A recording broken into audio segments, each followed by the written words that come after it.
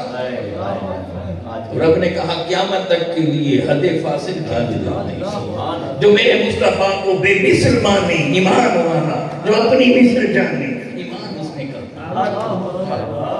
اب قرآن کی یہ لوگ کون ہیں جو حضور علیہ السلام کی بارگاہ میں آ کر وہاں آ کر بے ادب کر گئے, گستاخیوں کر گئے, کانٹے بچھانے لگے, پتھر مارنے. کون تھے؟ قرآن کہتا ہے سمن بکم عمی فہم لا یرجعون. اب ذرا بس میں یہاں آدھے ہی سے برکنا چاہتا ہوں. سمن بکم عمی, اندھے, بہرے, گونگے. اندھے, اندھے کو دکھائی دیتا ہے؟ دکھائی دیتا ہے. اب سامنے حسن مصطفیٰ ہے, وہ مصطفیٰ کو تک رہے ہیں. قرآن کہہ رہا ہے اندھے میرے مصطفیٰ انگلی اٹھا کر چاند کے سینے کو چیر رہے ہیں مگر انہیں نظر نہیں آ رہا. قرآن کہہ رہا ہے اندھے ہیں. ارے ڈوبے سورج کو میرے مصطفیٰ پلٹا رہے ہیں مگر انہیں دکھائی نہیں دے رہا. دیکھ کر بھی قرآن کہہ رہا ہے انہیں دکھائی نہیں دے رہا. تو پھر سمجھ میں جنہیں رب اندھا بنا دے دنیا کی کوئی طاقت, کوئی سائنس, کوئی میڈیکل سائنس, کوئی ڈاکٹر اسے دکھا نہیں سکتے. کہا کہ یہ بن دیکھے کیا مانیں گے, ان کے سامنے تو ہم نے حسن کو کھول کر رکھا تو اس پر نگاہ پڑ نہیں ہے. اس لیے کہ کہاں یہاں ان کے اندر من میلا تھا, من میلا تھا, ان کا دل گدلا تھا. میرے محبوب کے بارے میں ان کی سوچیں ذرا اچھی نہ تھیں. بس جسے جو کچھ تھا اور جو اپنی سوچ کو پاک کرتا گیا, دل میں سے میل کو نکالتا گیا اور مصطفیٰ کے قدموں میں آتا گیا, رب نے اس کے دل کو ایمان کے نور سے منور کر دیا. ایک طرف وہ لوگ ہیں کہ جنہوں نے حسن مصطفیٰ نہیں دیکھا, میرے حبیب نے 3 بار خوشخبری سنا, 3 بار. ایک وہ ہے کہ مصطفیٰ کے سامنے ہیں مگر رب کہہ رہا ہے سمن بکم عمی الذین یؤمنون بن دیکھے. ابھی تو یہ دیکھنا اور تو بن دیکھے کیا کرتے ہیں اور پھر اس کے بعد پھر کیا کرتے ہیں؟ الذین یؤمنون بالغیب وَيُقِيمُونَ الصَّلَاةَ, جو نماز کو قائم کرتے ہیں. اب یہ جملہ ہے یہ بھی ایمان بالغیب سے متعلق ہے. کیوں؟ اس کی وجہ یہ ہے نماز رب کی عبادت ہے اور حدیث جبریل کے مطابق, حدیث جبریل کے مطابق کہ جب بندہ عبادت کے لیے حاضر ہو تو پہلے درجے والے بندے کے بارے میں کیا کہا؟ کہا کہ پہلے درجے والا وہ ہے کہ جو پردے کو اٹھا کر دیکھ لیتا ہے. انتعبد ربک حین یراک, تو اپنے رب کی عبادت کس طرح کرے کہ اسے دیکھ لیں. وہ جو پردہ غیب میں ہے کہا کہ رب کو دیکھ لے. اگر تو رب کو دیکھ نہیں پا رہا کہا یہ یقین تو رکھ کہ رب تجھے دیکھ رہا ہے.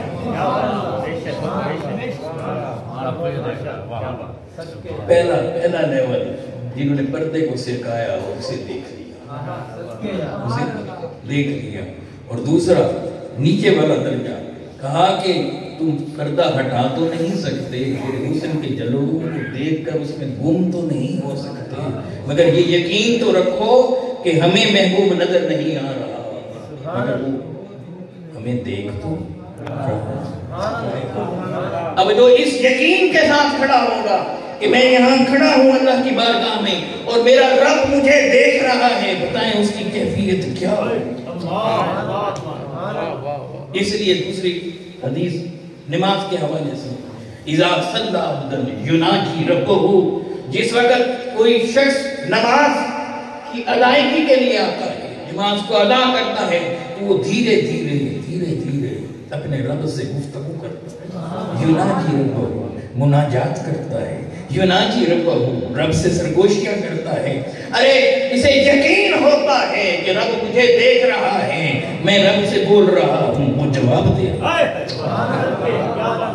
کیا بات ہے، ماشاءاللہ۔ بین دیکھے، مار کر بین دیکھے آ رہا ہے، اور کوئی اس سے ایک درجہ آگے لیا کہ نماز میں اترا تو سارے پردے ہٹ گئے، وہ جو غیب تھا وہ سارا سامنے آ گیا۔ یہ میں ایسے خود سے نہیں کہہ رہا یہ بات، یہ جتنی چیزیں غیب والی ہیں جو ہمیں نہیں دکھائی دے رہی، جنہیں دکھانا ہے میرے رب نے انہیں دکھاتا ہے، آج بھی دکھاتا ہے۔ بخاری کی حدیث، حضور علیہ السلام نماز پڑھا رہے ہیں، حضور علیہ السلام نماز پڑھا رہے ہیں، صحابہ پیچھے سب در سب کھڑے ہیں، صحابہ نے دیکھا کہ حضور علیہ السلام نے پاؤں اٹھایا، ایسے پاؤں اٹھا کر آگے رکھا اور پھر ہاتھ ایسے بڑھایا، کسی چیز کو پکڑ لیا، پکڑے رکھا اور پھر تھوڑی دیر بعد چھوڑ دیا، چھوڑ کر پیچھے ہٹائے۔ اب پہلی صف میں جو کھڑے تھے انہوں نے تو بہت کچھ دیکھا۔ جب حضور علیہ السلام نماز سے فارغ ہوئے تو آقا کے قریب آتے گئے عرض کرنے لگے، یا رسول اللہ آج ایک عجیب بات دیکھی ہے نماز میں عجیب بات دیکھی ہے، یا رسول اللہ آپ نے نماز میں ایسے پاؤں آگے بڑھایا اور کسی اور جگہ چلے گئے اور پھر کچھ پکڑ لیا پھر اسے چھوڑ دیا۔ میرے کریم آقا نے فرمایا ہاں آج جب میں نماز میں تھا تو میرے سامنے جنت آ گئی، میرے سامنے جنت آ گئی، میں نے قدم اٹھایا جنت میں داخل ہو گیا۔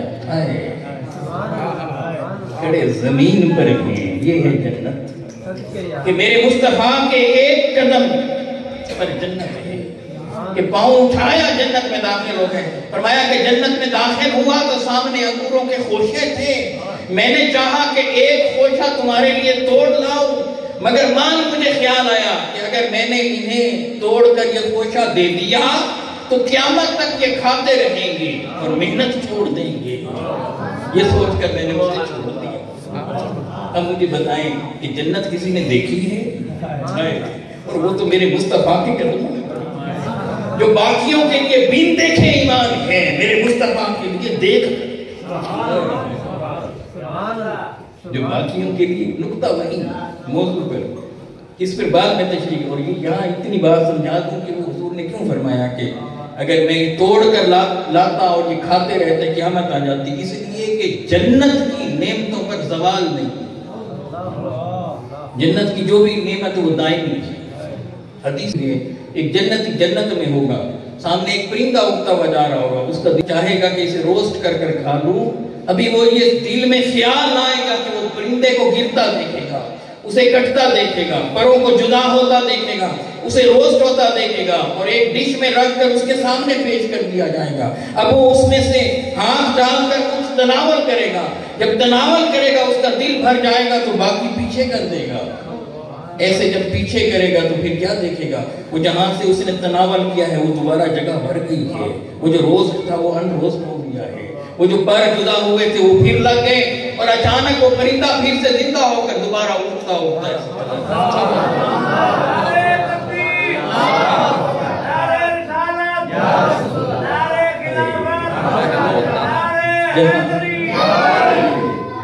جہاں ہمیشہ رہنا ہے، جہاں ہمیں خوشی ہو، اور جنت ہے ہی اس کی ایک معنی نہ دیدہ کی ہے جو نعمت نظر نہ ہے، اسی سے جنان ہے جمع، اور جین بھی اسی سے ہیں جو مخلوق نظر نہ ہے۔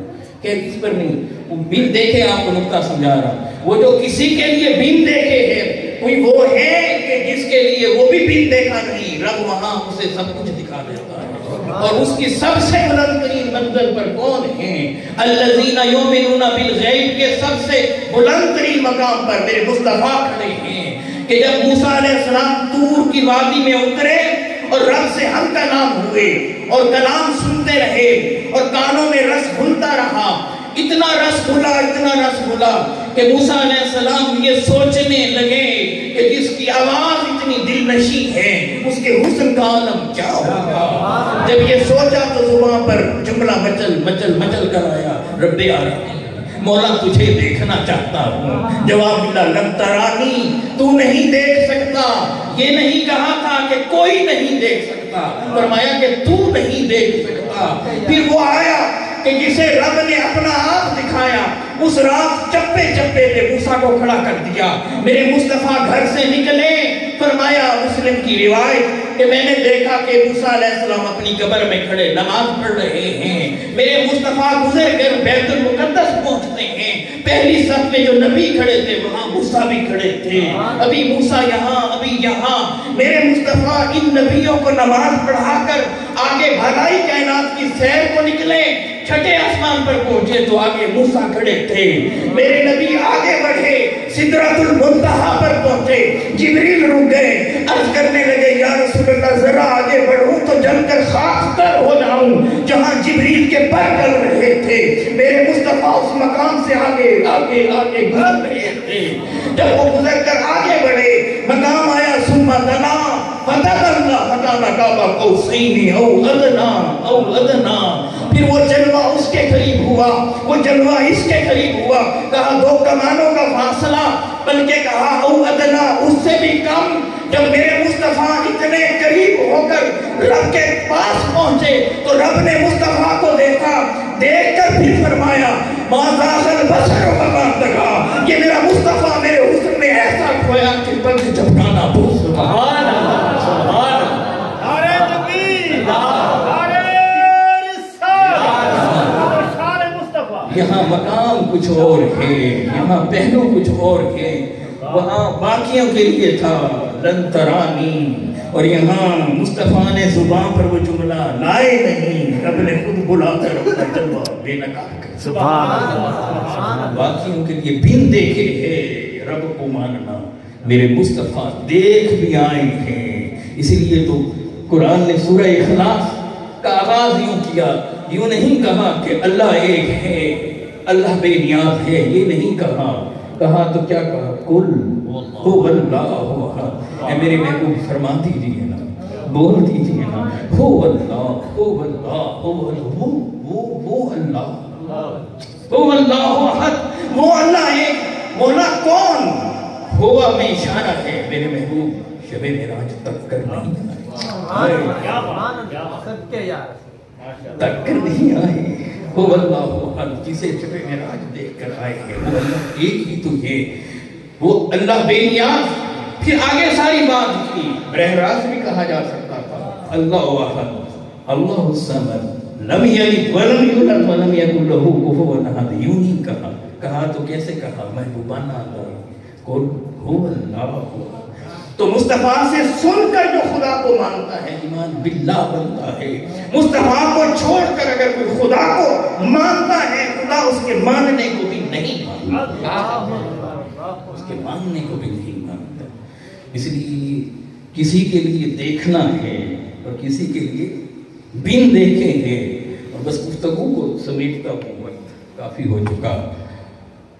اور یہ نقطہ ذہن کے اندر رکھیں کہ ایک مقام ایسا, یہ باب نبوت ہے, اور حضور علیہ السلام کا مقام کیا ہے, مقام ختم نبوت. کہ حضور علیہ السلام پر آ کر نبوت ختم ہو گئی. تاج ختم نبوت میرے آقا علیہ السلام کے سر پر سجا دیا گیا. اب اس کے بعد حضور کے غلام جو ہوں گے وہ کہاں ہوں گے, وہ بڑے سے بڑا مرتبہ پائیں گے تو مقام ولایت پر پہنچے.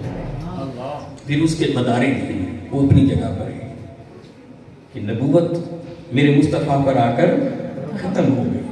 اب اس نقطے کو ذہن میں رکھتے ہوئے اگلی اور آخری بات اس پر گفتگو کو آج سمجھتے ہیں, وہ یہ کہ میرے آقا علیہ السلام کے پھر غلاموں کی شان یہ ہوئی, پھر یہ ہوئی کہ پھر اللہ نے ان میں وہ پیدا کر دیے, وہ لوگ پیدا کر دیے, پھر بیٹھے یہاں ہوتے ہیں اور پردے سرکا کر آگے تک رہے ہوتے ہیں. اس میں ایک واقعہ میرے ذہن میں آ رہا ہے, اس کی سند کے حوالے سے میں اس پر بات نہیں کرنا چاہتا, لیکن یہاں آج کی نشست میں بڑا اس کا تعلق ہے, سمجھانے کے لیے میں یہاں پر شیئر کر رہا ہوں. اور واقعہ بھی حضرت بابا فرید گنج شکر رحمہ اللہ تعالیٰ, اس کا آدھا حصہ بہت معروف ہے, ان کی شاعری کا حصہ ہے, اور یہ پنجابی زبان کے بر صغیر میں پہلے مستند شاعر ہیں, بہت بڑے ولی اللہ بھی. کون؟ حضرت بابا فرید گنج شکر رحمہ اللہ تعالیٰ. حتیٰ کہ ان کا مقام اور مرتبہ اس کی اگر ایک جھلک دیکھنی ہے عالم اسلام میں سے نکل کر دیکھنی ہے تو سکھوں کے ہاں جا کر دیکھیں. بابا گرو نانک سکھ مذہب کے بانی ہیں. ان کی جو مقدس کتاب ہے اس کا نام ہے گرنتھ صاحب. گرنتھ صاحب میں بابا گرو نانک نے 100 سے زائد اشعار بابا فرید گنج شکر رحمۃ اللہ علیہ کے شامل ہیں. مصطفیٰ کا غلام ہے اور مصطفیٰ کے غلام کا کلام ہے اور ایک مذہب کی مقدس کتاب کا حصہ ہے. یہ ان لوگوں کے لیے بھی میں دعوت فکر دیتا ہوں کہ جن کی مقدس کتاب گرنتھ صاحب ہے. ارے وہاں اگر 100 اشعار بابا فرید گنج شکر رحمۃ اللہ تعالیٰ علیہ کے آپ نے لیے ہیں تو پھر بابا کو مان لیا ہے تو بابا کے آقا کو بھی مان لیا. اللہ اکبر کبیر. بابا فرید گنج رحمۃ اللہ کے پاس ایک عالم آیا کرتے تھے. علم جس میں عجز نہ ہو، انکساری نہ ہو، جھکنا نہ ہو، اور خاص طور پر اگر بندے کے اندر سے میں نہ ختم کرے تو پھر یہ علم بڑا نقصان دے. اس لیے کیونکہ آپ نے غور فرمایا کہ حضور علیہ الصلوۃ نے جب دعا مانگی تو فرمایا باری تعالیٰ مجھے نفع دینے والا علم عطا فرما. کون سا علم؟ نفع دینے والا. اس کا مطلب ہے علم نقصان بھی دیتا ہے، تبھی تو نفع کا ذکر آ رہا ہے. اس کی دوسری جہت بھی دیکھا کریں اس بات. یہاں یہ یاد رکھ لیں جب علم اکڑ لائے پھر یہ علم تو شیطان کو بھی بہت تھا. جہاں ہم بیٹھے ہیں زمین کا کوئی چپا ایسا نہیں ہے کہ جس پر شیطان نے سجدہ نہ کیا. اتنی عبادت تھی، ریاضت تھی، مشاہدہ تھا. جنات میں سے تھا. عزازیل اس کا نام تھا. یہ فرشتوں کے اندر شامل کر دیا اور نہ صرف شامل کیا گیا بلکہ یہ فرشتوں کا بھی استاد بن گیا. معلم الملائکہ، معلم الملکوت نام کیا تھا عزازیل. مگر جیسے علم کے ساتھ اکڑ آئی ایک پیغمبر کی بارگاہ میں بے ادبی کر بیٹھا. پیغمبر کی بارگاہ کی بے ادبی ہر چیز کو ضائع کر دیتی ہے. سیدنا آدم علیہ السلام کی بارگاہ میں جب اللہ سبحانہ و تعالیٰ نے جھکنے کا حکم دیا، سجدہ کرنے کا حکم دیا، یہ اکڑ گیا. تو علم اگر اکڑ لائے تو شیطنت ہے، ابلیسیت ہے. اور اگر عاجزی لائے تو پھر آگے دیکھنا ہے کہ اب یہ کس ڈگر پر ہے. دیکھنا ہے کہ یہ اللہ والوں کی لائن میں ہے، یہ محبت والوں کی لائن میں ہے، یہ عشق والوں کی لائن میں ہے اور یہ مصطفیٰ کے قدموں پر ہے. تو بس پھر سمجھ لیں اس کا حال ایسا بدلا کہ رب اس سے محبت کرنے لگے. یہ قرآن ہے قل ان کنتم تحبون اللہ فاتبعونی یحببکم اللہ. پہلے تک اگر تم اللہ سے محبت کرنا چاہتے ہو تو پھر کیا کرو؟ فاتبعونی، میرے نقوش پا پر چلو. مصطفیٰ علیہ السلام کے نقوش. جب کوئی مصطفیٰ علیہ السلام کے قدموں پر چلا تو میرے رب کی جب اس پر نگاہ پڑی کہ یہ میرے مصطفیٰ کے قدموں پر چل رہا ہے تو رب نے کہا اب مجھے تجھ سے پیار ہو گیا. یحببکم. اب جن سے اللہ کو پیار ہو جاتا ہے ان کے یہ احوال ہے کہ وہاں سے پردوں کو سرکا دیا جاتا ہے. وہ عالم صاحب تھے بابا فرید کے ہاں آتے تھے اور بڑی گفتگو کرتے تھے علم کی، دانائی کی، دانش کی، فہم کی، تدبر. بڑی گفتگو کرتے. آپ عموماً خاموش رہتے، بساؤ کا وہ حد سے بڑھ جاتے. مریدین بیٹھے ہوتے، انہیں ناگوار بھی گزرتا. ایک دن بابا جی نے ان سے پوچھ لیا ابھی ارکان اسلام کتنے ہوتے ہیں؟ اس نے کہا یہ 5 ہوتے ہیں. تو بابا فرید فرمانے لگے جاننے والوں سے میں نے یہ جانا ہے کہ 6 ہوتے ہیں. سبحان اللہ. 6 ہوتے ہیں. اب وہ ناراض ہو گیا. انہوں نے کہا ساری دنیا کو پتا ہے 5 ہوتے ہیں، کلمہ شہادت، نماز، روزہ، حج، زکوٰۃ. یہ 5 ارکان معروف حدیث ہے. بني الإسلام على 5 أشهد أن لا إله إلا الله وأشهد أن محمدا عبده ورسوله وإقام الصلاة وإيتاء الزكاة وصوم رمضان وتحج الحج بيت من استطاع إليه سبيلا أو كما قال صلی اللہ علیہ وسلم. کئی ترک سے یہ روایت ہے، کئی الفاظ کے ساتھ یہ روایت ہے، معروف ہے. تو اب وہ ناراض ہو گیا. عالم نے کہا آپ عجیب ہیں. تو انہوں نے کہا نہیں، میں نے کسی سے سنا ہے کہ 6 ہوتے ہیں، جاننے والوں سے، اہل حق سے سنا ہے کہ وہ 6 ہیں. بابا جی نے بتایا کہ کلمہ شہادت، نماز، روزہ، حج، زکوٰۃ اور چھٹا فرمایا روٹی. اور یہ فرما کر کہنے لگے کہ اگر یہ چھٹی یہ روٹی اگر نہیں ہے تو پچھلے 5 بھی نہیں بچتے.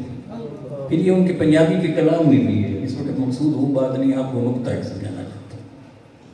کہ جب انہوں نے یہ بات کی وہ ناراض ہو گیا, سیکھ پا ہوا, اٹھ کر جانے لگا. بابا جی بھی کھڑے ہو گئے. انہوں نے کہا بس میں تو آپ کے پاس آؤں گا نہیں, حکم ہے کہ ظالموں کی محافل میں نہ بیٹھا کرو, ہم نے بڑا ظلم کیا ہے. تو انہوں نے کہا نہیں اچھا چلیں ماں. وہ بڑا عاجزی اور انکساری کا اظہار کرتے رہے بابا جی. وہ جو اور زیادہ حتیٰ کہ اس نے کہا میں جان نیکسٹ آپ کے پاس نہیں آؤں. وہ منانے کی کوشش کرتے رہے لیکن وہ ناراضگی کا اظہار کرتے کرتے چلا گیا. کچھ عرصے کے بعد اس کا حج پہ جانے کا پروگرام بن گیا. وہ حج پہ چلا گیا. اس نے کئی سال وہاں گزارے. یہ پرانے وقتوں کی بات ہے. اس وقت لوگ نا اونٹوں پر سفر کرتے تھے, گھوڑوں پر سفر کرتے تھے. آج بحری کے 7 سال انہوں نے وہاں لگائے حرمین میں. خیر وہ واپس پلٹے تو وہ بحری سفر کر رہے تھے تو طوفان آ گیا.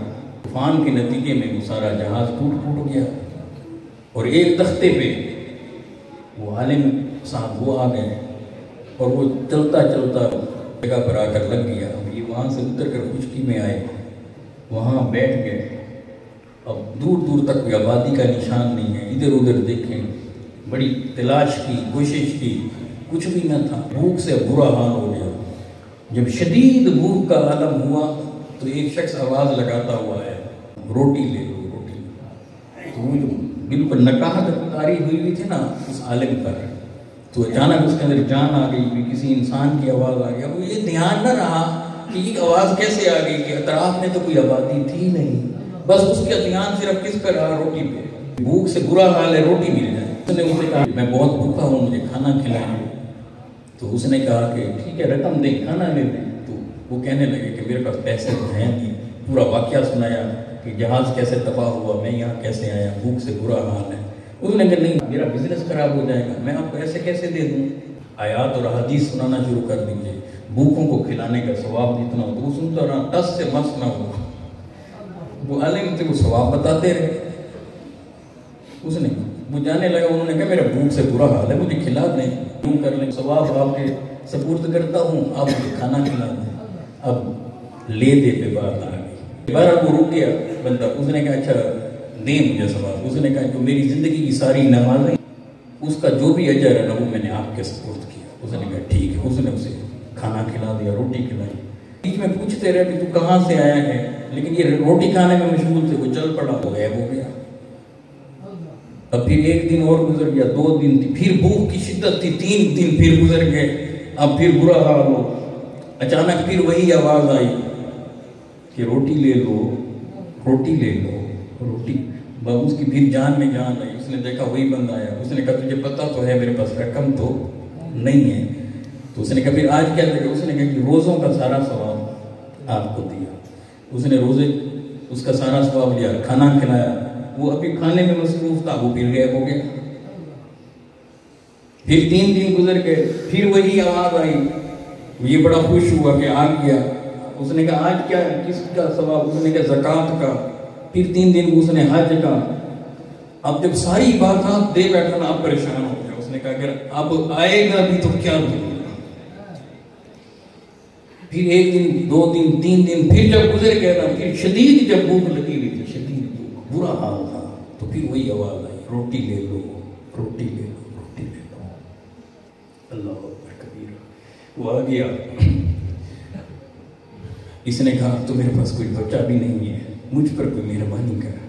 اس نے کہا بس ایک کام ہو سکتا ہے, یہ جو آپ نے مجھے نماز کا ثواب دیا ہے, روزے کا بھی ہے, حج کا دیا ہے, زکوٰۃ کا دیا ہے, عبادات کے جو ثواب تم نے مجھے دیے ہیں, تو آج یوں کر معاہدہ کر, تو مجھے وہ لکھ دے.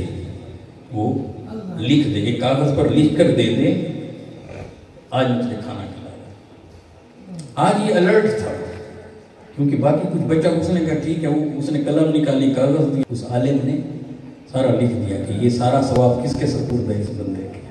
آج الرٹ تھا. بس کھاتے کھاتے نے دیکھا وہ چل پڑے, تو یہ اس کے پیچھے آج چل پڑا. یہ چلتا رہا, وہ بھی چلتا رہا. یہ آہستہ آہستہ یہ دیکھنے لگا وہ دور ہوتا جا رہا ہے, دور ہوتا جا رہا ہے. بڑا زور لگایا ابھی کسی طرح اس کا تعاقب کر سکوں, دیکھوں کہاں سے آ رہا ہے. اچانک دیکھا کیا سامنے پانی پانی ہے, اور وہ بندہ غائب ہو گیا. دریا کے کنارے آیا ہوا تھا، اچانک اس نے دیکھا کہ ایک وہاں سے جہاز گزر رہا ہے، تو اس نے کپڑا سے زور زور سے ہلانا شروع کر دیا، چیخے چلائے، کسی کی نظر پڑ گئی کہ ایک انسان سامنے کھڑا ہے، تو وہ قریب آئے، اتفاق یہ ہوا کہ وہ بھی ہندوستان کی طرف جا رہے تھے، یہ بڑا خوش ہوا، خیر انہوں نے اسے ساتھ لے لیا، اس نے اپنا تعارف کرایا، یہ یہاں پر واپس آ گیا، ہندوستان پہنچ، کچھ دن کے بعد اس کے ذہن میں آیا کہ چلو بڑا عرصہ ہو گیا ہے، بابا فرید سے نہیں ملے، چل کر ان سے تو ملیں۔ اب یہ بابا فرید رحمہ اللہ تعالیٰ ان کی بارگاہ میں آ گیا، ان سے ملاقات کی، انہوں نے ویسے اتفاق سے ملے، جیسے وہ خوش اخلاق تھے ویسے ملے، پوچھنے لگے کیسے خیریت ہے، بڑا عرصہ ہو گیا، آپ تو ہمارے سے ناراض ہو گئے تھے، اس لیے نہیں ہے، کہا نہیں آپ کو کیا پتا، میں حرمین بھی گیا تھا، حج بھی کیا تھا، اب پھر وہی باتیں، حج کی ساری باتیں میں نے ایسے کیا، یہ کیا، وہ کیا، 7 سال میں نے وہاں لگائے ہیں، آپ کیا سمجھ رہے ہیں کہ میں کوئی ادھر ادھر؟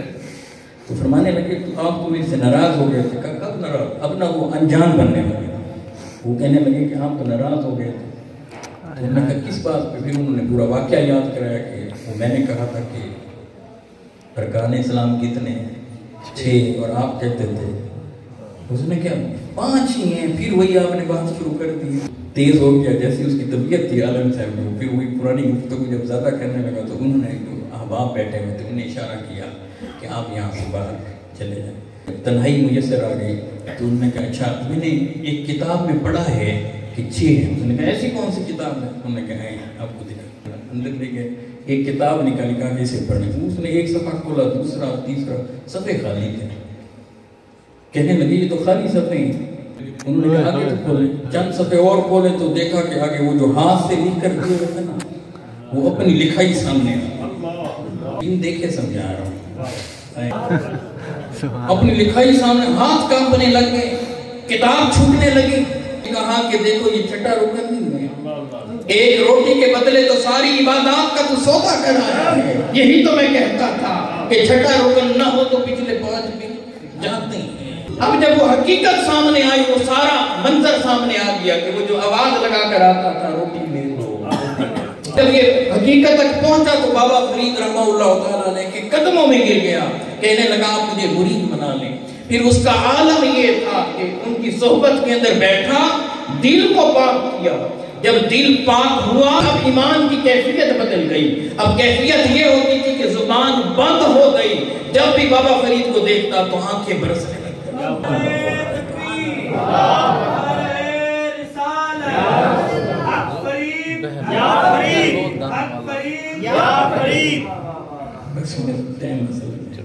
بہلول دانا بزرگ وہ گزرے ولی، یہ دریا کے کنارے بیٹھے ہوئے نا گھروندے بنائے ہوئے، بارش آنے کے بعد مٹی گیلی ہو جاتی ہے تو وہ پاؤں پر رکھ کر بچے مٹی تھپ تھپاتے ہیں، پھر پاؤں نکال لیتے ہیں، تو بھی ایک گھر بن گیا، پھر دوسرا، چھوٹے چھوٹے گھر بنا لیتے ہیں، بچے کھیل رہے ہوتے ہیں، تو گھروندے بنائے ہوئے تھے۔ خلیفہ ہارون الرشید اور اس کی بیگم زبیدہ شام کو وہاں سے چل کر گزر رہی تھی، تو یہ نعرے لگا رہا تھا جنت میں محل لے لو، جنت میں محل لے لو، جنت میں محل لے لو۔ زبیدہ بیگم تھی، نرم دل تھی، وہ رک گئی، کہنے لگی بابا جی کتنے کا محل دو گے؟ کہا کہ 1 دینار، تو اس نے دینار اسے دیا بہلول کو، اور اس نے دینار لے کے دریا میں پھینک دیا اور ایک گھروندہ توڑ دیا، کہنے لگا 1 محل جنت میں آپ کا ہوگا۔ اب بادشاہ ہنسنے لگ گیا، بھائی جنت ایسے ملتی ہے؟ دیوانہ ہے، پاگل ہے، اور یہ دیکھو پیسے بھی اس نے دے کر دی۔ خیر بات آئی گئی ہوگی، چلے رات ہو گئی، بادشاہ اپنے گھر سو رہا ہے، اب جب محل میں سو رہا تھا بادشاہ تو خواب دیکھ رہا ہے، اور خواب میں کیا دیکھ رہا ہے کہ جنت ہے سامنے، سبحان، اور یہ جنت دیکھی، اس کی 1 اینٹ سونے کی، 1 اینٹ چاندی کی، اشجار، اسمار، انہار، کیا حسن، ڈوب گیا جنت کے حسن کو دیکھ کر۔ سامنے دیکھی تو شاندار محلات ہیں، اور ہر محل پر نام لکھا ہے، جس کا وہ محل ہے اس کا نام لکھا ہے، ایسے نام پڑھنے لگا، ایک محل پر لکھا ہوا تھا قصر زبیدہ، زبیدہ کا محل، تو اس نے کہا یہ تو میری بیوی کا محل ہے، فرشتوں نے کہا ہاں، کہا کہ جب تک اس کا مالک آ نہ جائے اس وقت تک کسی کو جانے نہیں دیں گے۔ یہ کہنے لگا میری بیگم کا محل ہے، مجھے کیسے نہیں جانا؟ یہ آگے بڑھنے لگا تو فرشتے نے ایسے پیچھے کیا، پیچھے کرنے کی دیر تھی، آنکھ کھل گئی، کہاں سویا ہوا تھا؟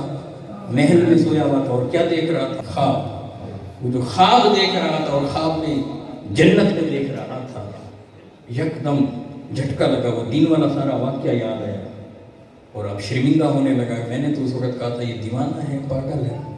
خیر اب شام کا انتظار کرنے لگا. شام ہوئی، بیگم کو لے کر پھر چل پڑا اور دل ہی دل میں دعائیں کر رہا ہے کہ آج پھر بابا بیٹھا ہو بہلول. اور دور سے جب دیکھا بہلول بیٹھا بڑا خوش ہو گیا. تو آگے گیا تو پھر اس نے وہی گھروندے بنائے ہوئے تھے، گھر بنائے ہوئے تھے مٹی کے چھوٹے چھوٹے. نعرہ وہی کل والا تھا کہ جنت میں محل لے لو، محل لے لو، محل لے لو. کل کس نے پوچھا تھا محل کی قیمت؟ کس نے پوچھی تھی؟ عبیدہ نے. آج بادشاہ نے پوچھی. اس نے کہا بہلول کتنے کا ہے محل جنت میں؟ کہا کہ سلطنت لگتی ہے، سلطنت لگتی ہے. کہا کہ کل تو 1 دینار لیا تھا، آج سلطنت. تو بہلول نے جواب دیا کل والا کہا کہ بن دیکھے آیا تھا، آج والا کہا کہ دیکھ کے آیا.